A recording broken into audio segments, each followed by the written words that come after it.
Hello friends, welcome to mrs Samba Samayal. இன்னைக்கு நான் செஞ்சு காட்ட போகிற ரெசிபி என்னன்னு பார்த்தீங்கன்னா, நாட்டுக்கோழியில் ரொம்ப டேஸ்டான கிராமத்து சுவையில் உங்களுக்கு குழம்பு வச்சு காட்ட போகிறேன். அது ரொம்ப சிம்பிளாக செய்யலாம், டேஸ்ட்டும் நல்லாயிருக்கும். எப்படி செய்யலான்னு பார்க்கலாம். அதுக்கு தேவையான பொருள் என்னென்னு பார்க்கலாம். வீடியோக்குள்ளே போடலாம் வாங்க. நாட்டுக்கோழி 1/4 கிலோ எடுத்திருக்கேன்.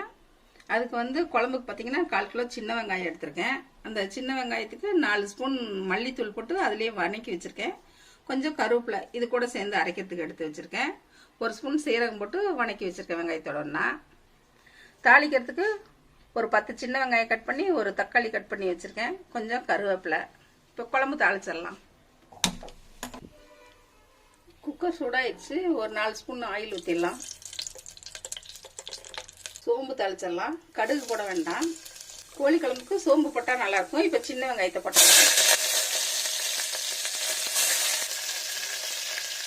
கட் பண்ணி வச்சு ஒரு தக்காளி போட்டுடலாம்.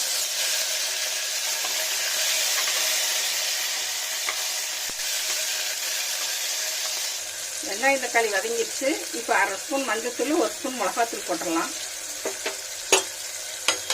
இந்த நாட்டுக்கோழி குழம்புக்கு பார்த்தீங்கன்னா இஞ்சி பூண்டு தேவையில்லை. இது ரொம்ப நல்லா டேஸ்ட்டாக இருக்கும். இப்படி செஞ்சீங்கன்னா மிளகாத்தூள் கொஞ்சம் பச்சை வாசம் போடணுன்னு வதக்கிட்டு இப்போ நம்ம சிக்கனை போட்டுடலாம். நாட்டுக்கோழி போட்டுடலாம். நல்லா பரட்டி விட்டு வேகட்டும் எண்ணெயிலேயே.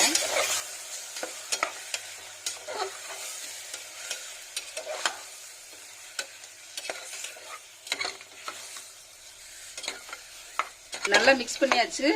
ஒரு 5 நிமிஷம் இப்படியே வெந்துட்டு இருக்கட்டும் ஆயில்லையே. அதுக்குள்ளே வெங்காயத்தை அரைச்சிட்டு வந்துடலாம். கோழி குழம்புக்கு பார்த்தீங்கன்னா வெங்காயம் நல்லா நைஸாக அரைச்சிங்கன்னா குழம்பு நல்லா டேஸ்ட்டாக இருக்கும். அரைச்சிடலாம்.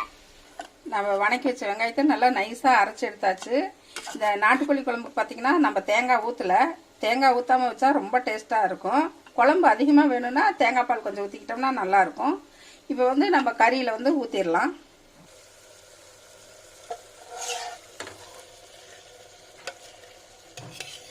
இப்போ நம்மளுக்கு தேவையான குழம்பு அளவுக்கு நம்ம தண்ணி ஊற்றிக்கலாம். இந்த குழம்பு பார்த்தீங்கன்னா தண்ணியாட்ட வச்சு சாப்பிட்டோம்னா இட்லிக்கெலாம் ரொம்ப நல்லாயிருக்கும். இந்த மழை காலத்தில் சளிக்கு ரொம்ப நல்லது நாட்டுக்கோழி குழம்பு. இப்போ இது கொஞ்சம் தண்ணியாட்ட எடுத்து சூப்பாக குடிச்சிட்டு அதுக்கப்புறம் நம்ம இந்த குழம்பு செஞ்சோம்னாலும் நல்லாயிருக்கும். குழந்தைங்களுக்குலாம் ஊற்றி கொடுக்கலாம்.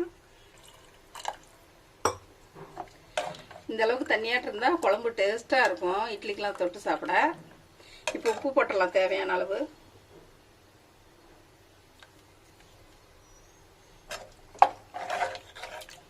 கடைசியாக சிக்கன் தூள் 1 ஸ்பூன் போட்டுடலாம்.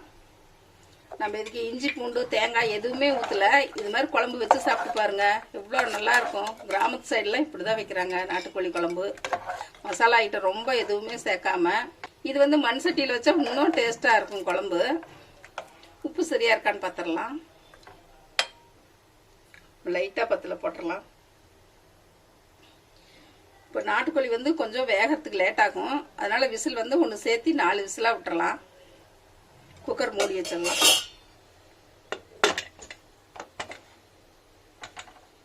குக்கர் 4 விசில் சவுண்ட் அடங்கிடுச்சு. குழம்பு திறந்து பார்த்துடலாம்.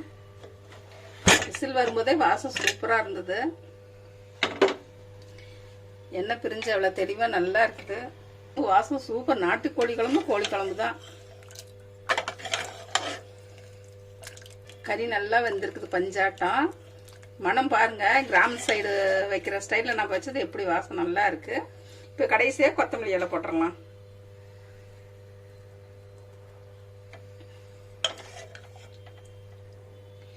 இப்போ ஒரு பவுலுக்கு ட்ரான்ஸ்ஃபர் பண்ணிடலாம்.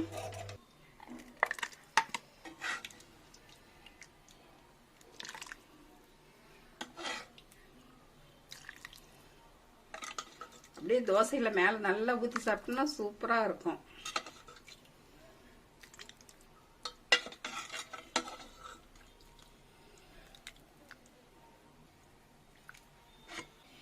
இப்படி இட்லி மேலே குழம்பு ஊற்றணும். தோசையாக இருந்தால் தோசை மேலே இப்படி குழம்பு ஊற்றினா நல்லா ஊர் நோட்டி எடுத்து சாப்பிட்டா சூப்பராக இருக்கும்.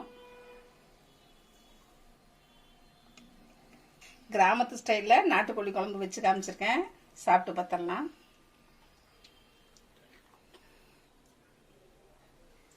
சூப்பராக இருக்குது. நீங்களும் இதே மாதிரி எல்லாரும் செஞ்சு சாப்பிட்டு பாருங்கள். இந்த ரெசிபி பிடிச்சதுன்னா மிஸ்டர் சம்பா சமையலுக்கு சப்ஸ்கிரைப் பண்ணுங்க, மறக்காம பெல் பட்டனை கிளிக் பண்ணுங்க. தேங்க்யூ.